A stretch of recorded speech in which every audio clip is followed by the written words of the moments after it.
নমস্কার। বৈশাখের প্রচণ্ড দাবদাহে যখন মানুষ অতিষ্ঠ, তখন সূর্যোদয়ের প্রথম আভা আমাদের মনে করিয়ে দেয় আজ 25শে বৈশাখ, রবি ঠাকুরের জন্মদিন।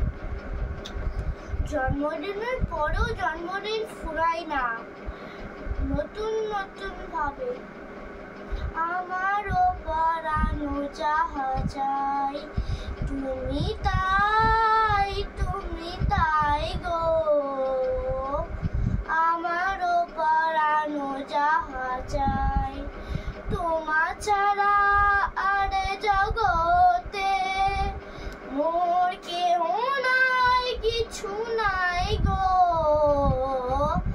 আমারও পরানো যাহা চাই, তুমি তাই গো,